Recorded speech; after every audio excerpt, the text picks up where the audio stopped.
Hey everyone, welcome to the video. Today I'm continuing on my series explaining all the plugins in Logic, and today's plugins are the Vintage EQ collection. I debated doing this as a single video with all three plugins or breaking it into three separate ones, but I thought it would just be better since they're very similar just to have them all in one unit. If that sounds good, make sure you like and subscribe and hit the notification bell, and YouTube will let you know as I continue to release videos from this series. Let's get started. I was really excited about the Vintage EQ collection when it first came out because prior to that, Logic didn't have any sort of color as far as like vintage flavor. So I was really excited about these and I'm excited to share them with you today. Let's start with the first one. Go to Logic, EQ, Vintage EQ collection, console EQ. It looks like this. This is similar to a Neve style EQ. And if you're not familiar with that, this is another way it kind of looks like. So if this layout is familiar to you, then the plugin will feel really familiar.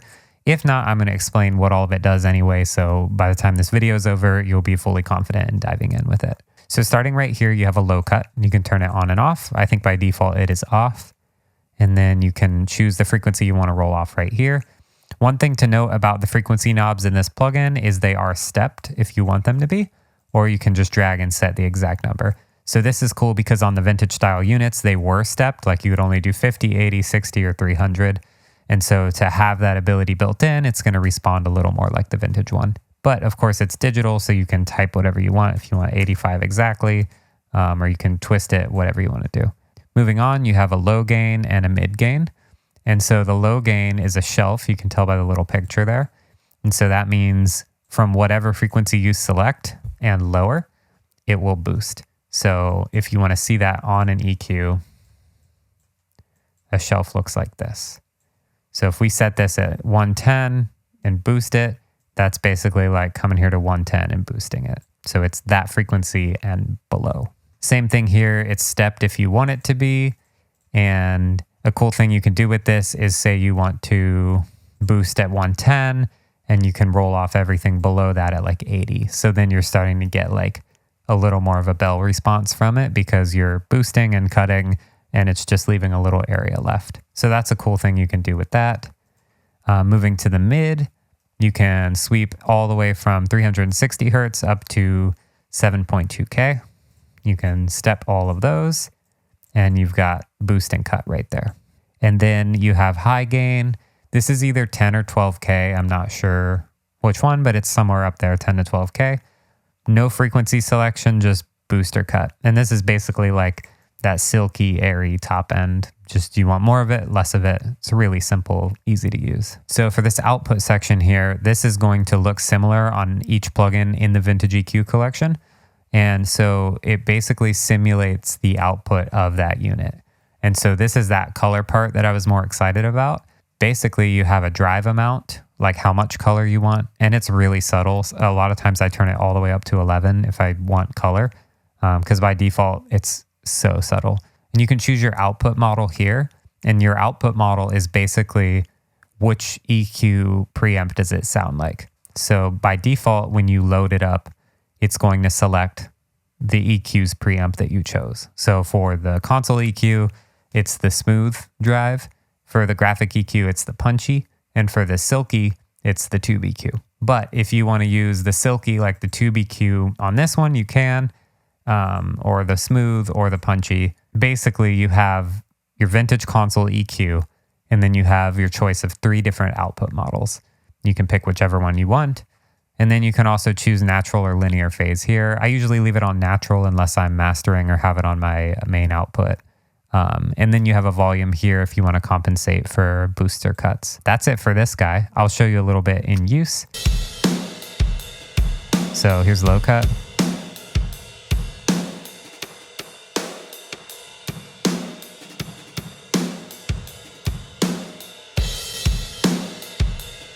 Here's the low gain. We'll do it at 110. Big, thick, and juicy. So here we could boost at 110, cut at 50, cut at 80. So now we're getting that big punch, kind of like low mid 110 punch, but we've cut out below 80. So you can kind of get some creative results mixing these two cuts and boosts. Here's the mids.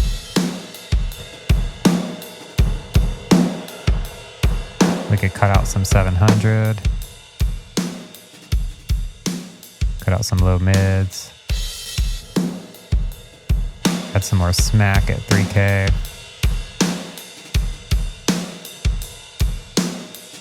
Add some more transient at 7.2. What I like about this is it really makes you be intentional and mix with your ears, because you only have 3 bands you can use, I guess 4 if you count the cut, and you have to make it work with those. So you really have to think about, like, do I need to cut here? Do I need to boost here? It makes you consider what's important. And then here's the highs. A great silky top end. For this output, I'll keep it on each EQ's model. So we're going to do the smooth console EQ, and I'll turn it up and let you hear the difference. Here's the default. Here's all the way. And then you can turn it off if you want. There's nothing. So, like, you really have to turn it almost all the way up to hear a difference. I'm sure if you're mixing like a multi-track mix and you put this on every track, it'll start to add up, so you won't need to do that. But in the case of this drum stem, it's already a bunch of close mics and room mics mixed together. It's not as noticeable, but it does sound really good when it's all the way up. So that's it for the console EQ. Let's move on to the next one, the graphic EQ. So this is basically an API like 560 model. So if you use Waves at all, they have a 560. Basically the same thing here. So you basically have 10 fixed bands all the way across, and the frequency is right up here. So you have 31, 63, 125, all the way up to 16K. It's really simple. That's it. The only other thing to note, I mean, you have the on and off right here. You also have a tune. So this is going to proportionately increase all of the bands together. So if you're trying to hit some specific frequencies or like be in the key of your song, you can move it all together. But by default, like the usual API sound is this 0 right there. So I'll go through each one, show you what it sounds like. And then this output section, same controls as before, but it defaults to punchy EQ for the graphic. Here's a 31. Super sub. 63. 125. That's that fixed snare right there. 250, 500, 1K, 2K, 4K, 8K, 16K. So the way I would EQ something with this is kind of go through and decide for each band, do you want more of it or less of it? So we'll do that now. Definitely like the 63. And I'll probably pull a 31 out. Definitely like that. This one got a little muddy. I'm gonna leave that one the same.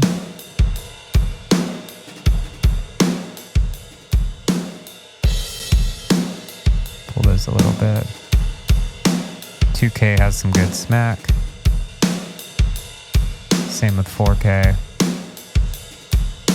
Same with 8K. Then you really get a nice top end sheen on the 16K. So here's without it. Here's with it. And the nice thing about adding some cuts in there is it helps to balance out the overall energy and decibel level of the sound. Normally, if we were just boosting, we'd probably need to pull this volume down because you're adding gain and volume as you're boosting. But if you pull some cuts too, it'll be more balanced.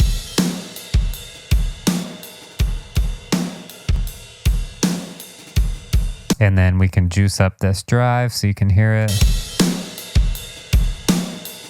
Here's without it. Here's console. Actually like that better. Here's punchy. And here's silky. I'll move the tune a little bit and show you what that sounds like.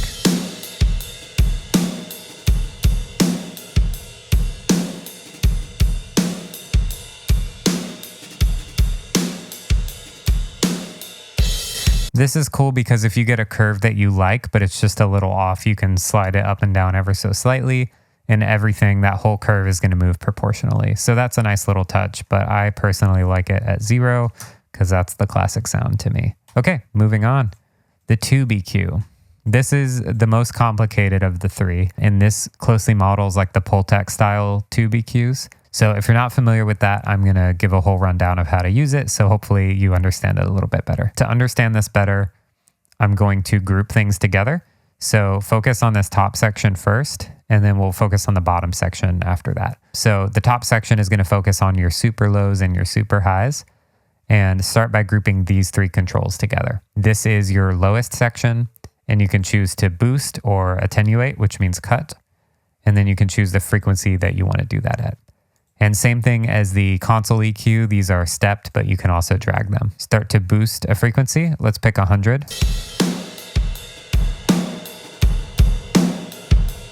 And then you can also cut at that same frequency.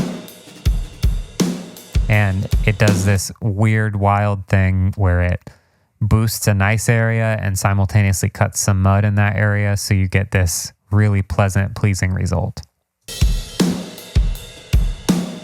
Here's without it.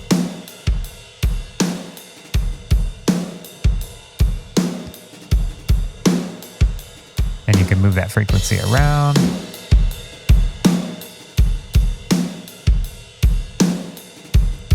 So no other EQ really works like this. This is something really unique, and it's an interesting way to go about EQing things, and it's really popular for that reason. So next, I want you to group these three controls together. This is your high boost section. There's a separate high attenuate over here, which we'll get to next. So the high boost, you get to choose a boost amount. You get to choose a frequency where you're going to boost, and you get to choose the bandwidth. So that's your Q control. So let's start at 10K. We're going to boost. And as you increase this, it makes your Q more narrow. So a Q of 10 is going to be super tiny.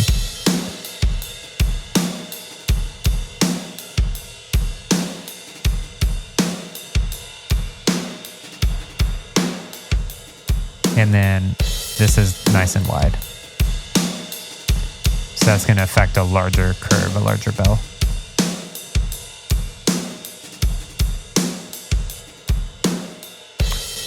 And then what you can do here is a high attenuate, and this is basically a low pass, a high cut. It's going to roll off everything above a certain frequency. So you only have three options here, 5K, 10K, or 20K, and then you pull this up to increase the cut amount. So now we're rolling off those super highs, but we can complement that by boosting some 8K.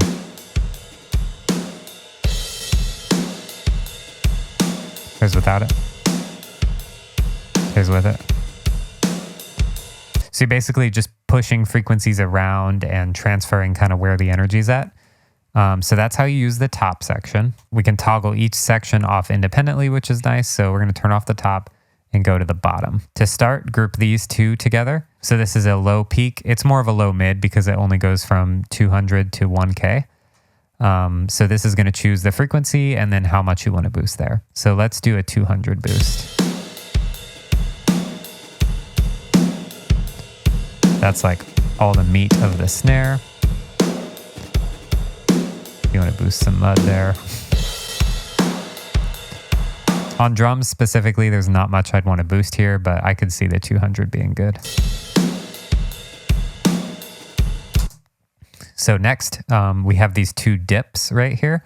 So group these together in your mind. This is basically just a cut somewhere in the mid. So you can go all the way from 200 hertz to 7K, and you're just cutting out a frequency. I know on drums specifically, there's always some mud around 700, so I'll try to dip some out there.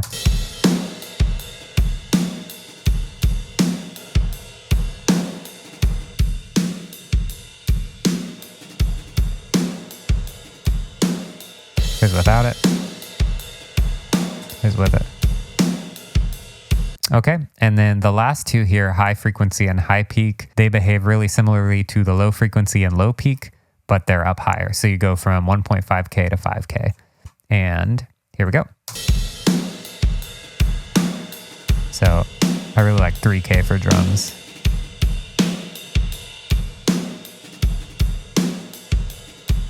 And basically you just pick one of those and pick how much you want to boost there. So here's without any of the mid bands. Here's with some mid bands. And then we'll add the lows back in. We'll do kind of that boost cut at 100. I enjoyed that. And then we'll boost some 8K, pretty wide. And then we'll cut out some 20K. So here's without any of it. And here's it all back in. And then same thing as all the others. You have your drive knob over here, your output model, your phase, and your volume. Here's all the drive. Here's no drive.